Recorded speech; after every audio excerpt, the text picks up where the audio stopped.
Thank you, MoMondays Aurora, for having me tonight. It's really special to be on this stage as Brandon celebrates, and all of us celebrate, an amazing run of MoMondays Aurora. And I know that there was so much heart that went into it from the people that you saw on stage and off stage. So let's give one more round of applause for everybody that contributed.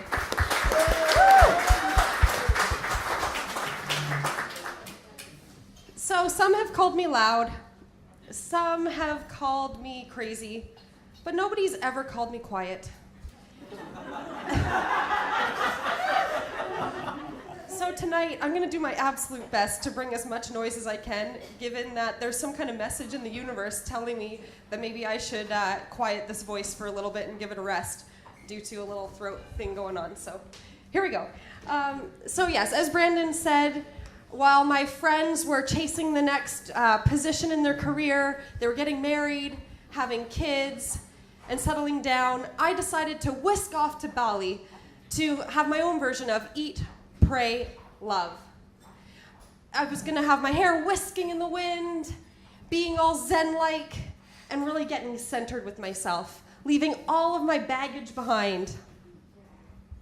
And then I arrived, and there was my baggage, everywhere with me, right in that moment in Southeast Asia. And it was quite an adjustment.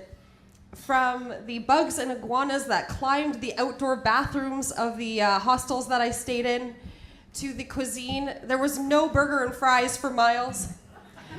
And I really wasn't quite sure what I got into. And, amidst the journaling and the yoga and really the true peace, there was a lot of, as Bonnie said, monkey mind gremlins coming through and making me realize that I had traveled more than halfway around the world, and everything that I had left behind was really right there in that small, tiny little backpack. I couldn't believe I had packed my life into this one bag to tour around for 2.5 months, but I did. And everything was right there with me. But amidst all of that, I decided in a moment in Asia that from that point forward, I was gonna live a life that I loved, and I was gonna start to define it for what that meant for me. So when I got back from Southeast Asia, I started from day one. I started immersing myself with the people and the things that I enjoyed most. And ironically, one of them was being part of the MoMondays Aurora crew. And it was just such an empowering opportunity to really put myself first. So I want to share with you a few of the main pieces that I learned allowed me to do this. And one of the most important ones for me was finding mentors that really led the path for me and laid out the map. And I found my own life coach when I returned and started to do my personal work. And one of the two things that really stuck with me from her were that there was a time when I really wanted to revert back to some of my old ways.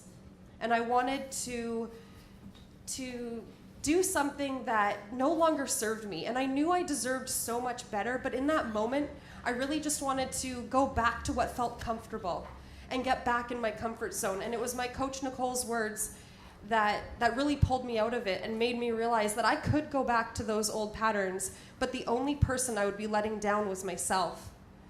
And furthermore, the best coaches show you where to look, but they don't tell you what to see.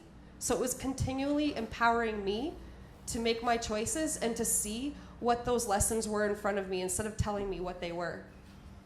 And another big lesson that I learned from Nicole was to take small steps of action, calculated risks to build my confidence.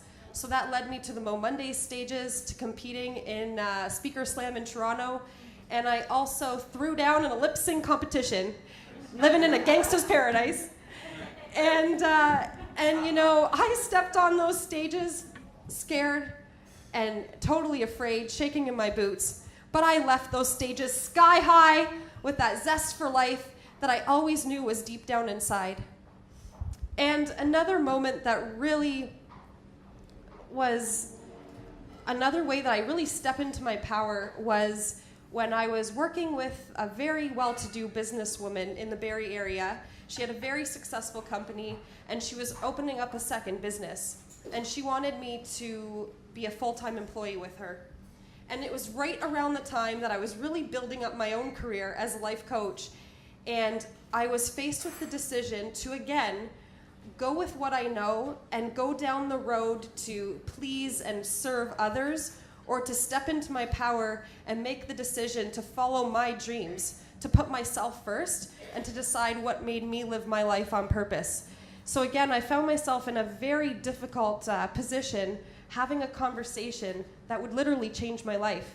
And I'm happy to say that I chose to go in the direction of my dreams and to follow my heart, to owning my own business and letting go of a very steady and secure, what would have been, job for me.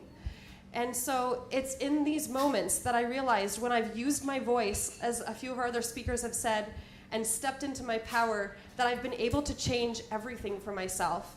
And I've been able to go from the supporting character to the leading lady, from my excellence to my genius, and from living on the hamster wheel to living my life on purpose. Thank you very much.